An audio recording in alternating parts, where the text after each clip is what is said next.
I want to talk today about an issue I have, which was precipitated by, again, this is the second or third time that Professor Peterson has revved up my intellectual engine, as it were, to make a comment or to respond. And I don't think I'm speaking only to Jordan Peterson when I make this response, but to many people who are in some sense champions of Freud or Nietzsche. But I want to say something. I want to say something today about this family of hyper-romantic critics of culture, this family of three, which really constitutes what Ricoeur called the ultimate masters of suspicion. And Ricoeur believed, in a way that I do not believe, that in order to answer modern questions, you had to answer all three of those critics of modern culture thoroughly before you could produce or proceed to any new independent thinking. And those three were Freud, Nietzsche, and Marx. And that these three masters of suspicion had indeed given, if you take them together, a thorough and almost complete criticism of earlier discourse, whether that discourse was classical or medieval or rationalist or modern scientific realism or however utilitarian, however you took it. These three had come in to show the limitations and the problems of early discourse, and they'd produced an atmosphere of suspicion.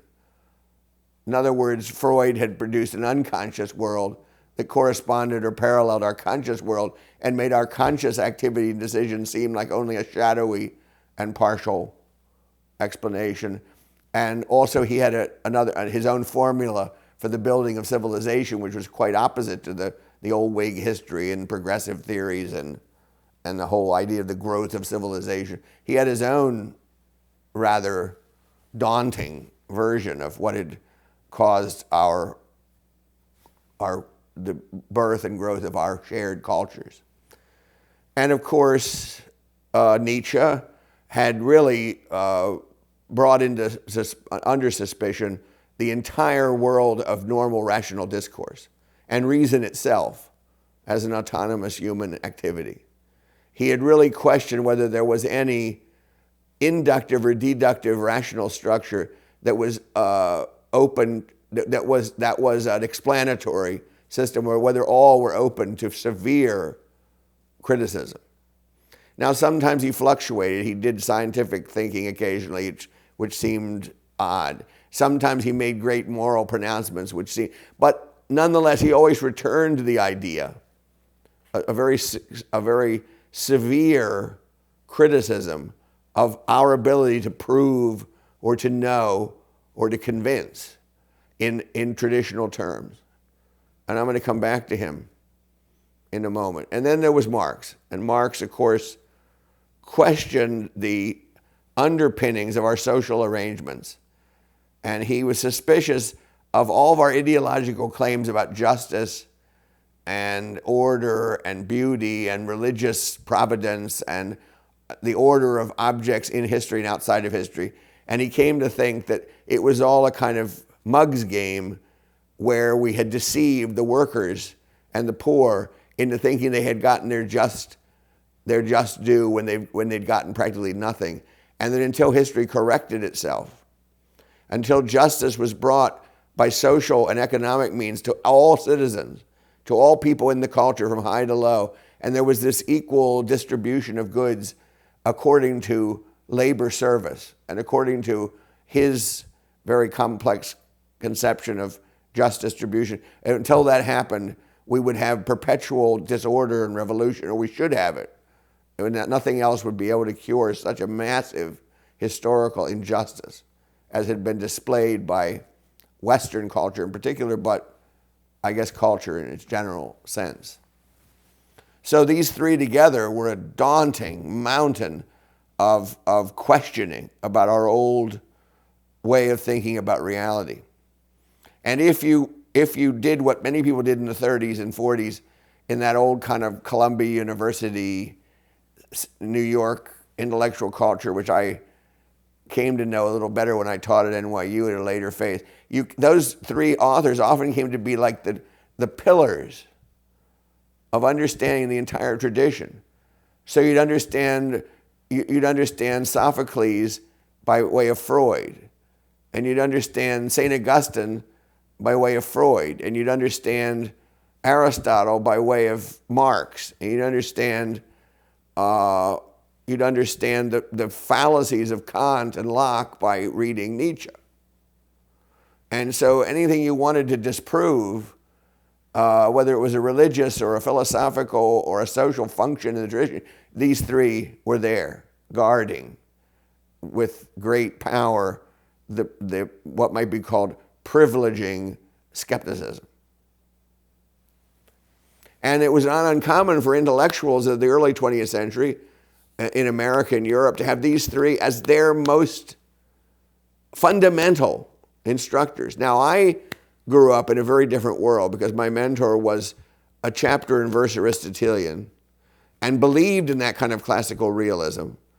And all of his students believed either in a Platonic or an Aristotelian conception of metaphysics, and all of them tended to become Christians, or some were religious Jews, and all of them took in literary traditions as wise mimetic counsels that give high order of, so that we understand the tragic problem of the hamartia, the incurable sin, through the Greek tragedy. We understand the errors of social policy through Thucydides, and we understand the problems of social and amorous life by reading Austen or reading Thackeray or reading Dickens. And then in other words, there's a canon, a humanistic and humane canon of philosophy and literature, which lays down in this complex but thorough way wisdom. And you take this in through both secular and religious traditions, and you organize yourself according to it. And so I was not one of the people who grew up thinking that the pillars of truth were these three acidic and destructive figures, Marx, Freud, Nietzsche. But I know that this is a common, and I've known some of my closest friends have had this as an unshakable foundation of their way of thinking. And usually if it reaches a certain level of habitual thought, it's problematic. I may go into that today, but maybe at another time. Well, the thing I wanted to talk about specifically today, because I will be giving a podcast on Nietzsche soon, on the dangers, the psychological as well as the intellectual dangers of Nietzsche.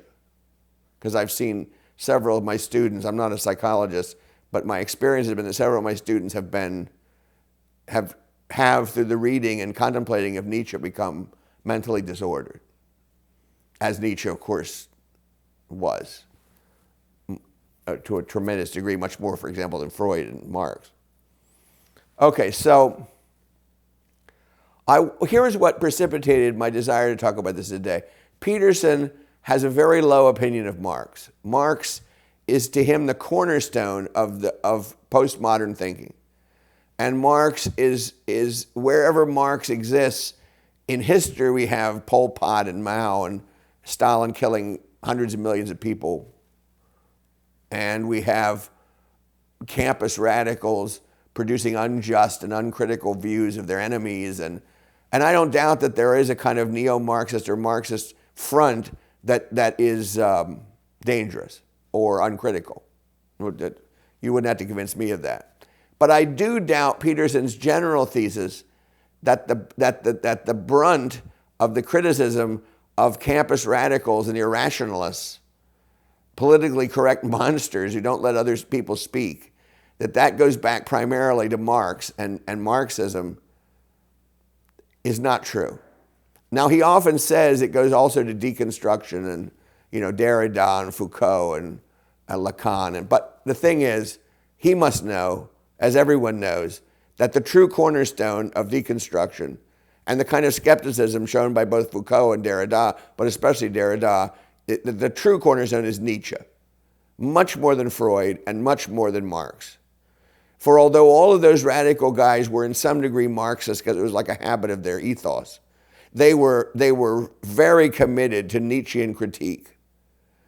In fact, if you think of it, everybody was trying to answer Nietzsche, whether it was Husserl or Heidegger, or trying to give a positive answer to the limitations of Nietzsche's discourse, or whether it was the deconstructors trying to say Nietzsche's right. There's no bottom to the disorder of human thought, and there's no such thing as truth, and there's no such thing as a fixed reading or understanding of any text or situation in life. But the master figure, the single most important figure in that is not Freud and is not Marx, but is without any question Nietzsche. On the other hand, I noticed Peterson sprinkles through his various talks his respect and admiration of Nietzsche. Well, even though Peterson's program is to build psychologically coherent, truth-believing, intellectually adept citizens who stand on their own strong, free footing as thinkers against the claims of Derrida, whoever it is. And he's really trying to produce a kind of what I would call humanistic mental health, so that people can go forward without the neuroses created by this modern skeptical habit. And for that, I admire him tremendously. But to think that he could exempt for 1 second Nietzsche from being a cause of this deep division of consciousness, this furious lack of respect for all known shared human discourses, is beyond I don't understand it at all. And why he wants to say, when Nietzsche announced the death of God, that was to show you how terrible it would be when it happened. He didn't think of it that way at all. He thought it was a necessary adjustment of human consciousness to realize that God was not overseeing our world, and there was no such thing as an ultimate authority or providential. So this is a very fanciful treatment of Nietzsche by Peterson. And one of his arguments, I guess, would be, and I haven't heard him say this much, is that Marx has been more dangerous in history. But it must be fair to say that Nietzsche's thinking, quote, "I'm only happy when my foot is on your head," end of quote. And we the Übermensch, the overman, is made to look down into the canyon of the little people whose right to live is unprovable. These are Nietzsche sentiments. These are not my sentiments, these are Nietzsche. It's obvious that Nietzscheism, in some form, was part of Hitler's mental. Now, people deny this. No, he didn't read Nietzsche. He misunderstood Nietzsche. Well, let me tell you a little secret. Lenin and Trotsky and Stalin misunderstood Marx, too, and certainly Pol Pot and Mao. Understanding Marx is a very tricky, difficult subject. They understood enough of him to do damage, and that's at least as true of the people who are readers of Nietzsche. And I include Hitler as a particular example of Nietzschean logic. So maybe I can rest my case for today by saying I think if Peterson and his allies and his enemies of all things, deconstruction, which is really a school of Nietzscheism. Without Nietzsche, what would it mean to talk about Derrida or his contemporary? Nothing. They have the same relation to Nietzsche that Jews have to Moses. So,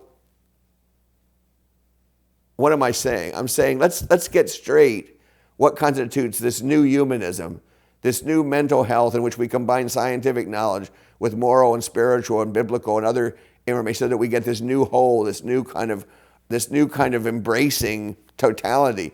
Whatever it is, it cannot include Nietzsche. I'm sorry. I apologize to those who are lovers. I admire his rhetoric. I know he's a genius. I know he's one of the finest writers of the 19th century. I know he has enormous power of conviction. But who are his two great enemies?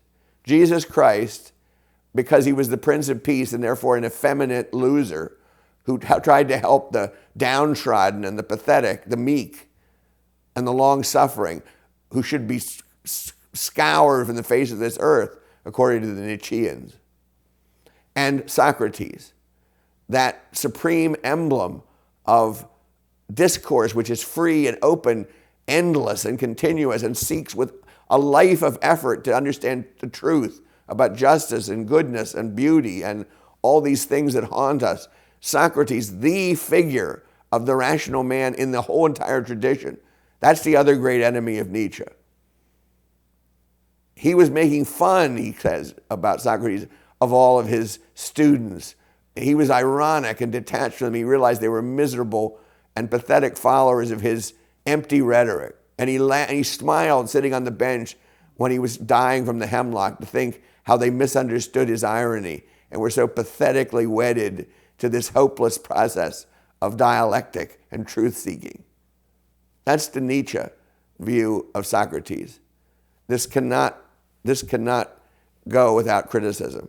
If I could make just a couple other additional statements, Professor Peterson, who, by the way, I want him to realize and his followers to realize I'm a great admirer of his, and I think he's really helped to clean up some of the worst aspects of our contemporary intellectual situation. But I do feel it's worthwhile sometimes to make some limited criticism. And I also think he has a kind of, he is a psychologist and no doubt knows more about Freud than I do, although I've read a good deal of Freud. I do think he forgets when he praises Freud as somehow teaching us the process and theory of growing up, which is the slightly odd way he interprets Oedipulism.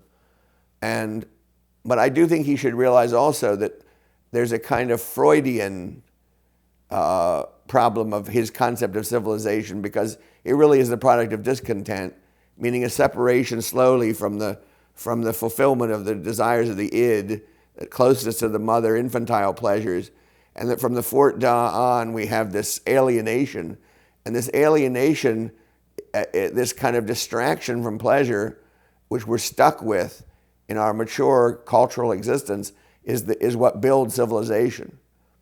And I think and that's a very neurotic view of the building of everything good, all of our social institutions, all of our traditions of thought. I think he would have been better off to realize, as Aristotle did, that there's a kind of teleology from the acorn to the oak tree, or from the baby to the adult, in which we slowly become through an inalienable process a more complete human. I think that would have been a healthier version than the various Freudian narratives. And lastly, he asked why people forgive Marx, which perhaps they shouldn't do. But there is a reason. There is a reason. You can think of Marx in a way far beyond Nietzsche as for example, as an idealist. You can think of him as a liberal 19th century critic of injustice, illiberality, and the false distribution of goods. You can think of him, therefore, even though he's an enemy of religion and an enemy of Christianity, which he thinks is an ideological distraction for the poor so they can accept the unjust terms upon which they live. And I, of course, am not sympathetic with that formulation. But nonetheless, you can say there's a core within the Marxist view of some idea of an end of social justice and equity. I know it's an equity which can have an ugly image, and I'm not advocating it as the best practical means of arriving at the end. But I think a Marxist would say to you, and I'm not a Marxist, but a Marxist would say to you that all of these programs that you discuss, Pol Pot and Mao and Stalin, are failures of Marxism, are failures of his utopian program. And on the other hand, Hitler might be considered a success of Nietzsche's program. And I'm not necessarily saying this is where we should end our debate, but I do think that one could see that as the reason Marx has survived, and also the reason people are sympathetic with Marxist figures more than they are with Hitler. Because Hitler, it was not an act of malfeasance or misunderstanding of his own theory. It was an exact practice of the teachings of Mein Kampf that led to the death of all of his enemies. In the case of Marxism, that's a very vexed and problematic question. Anyway, we can pick this up on another occasion.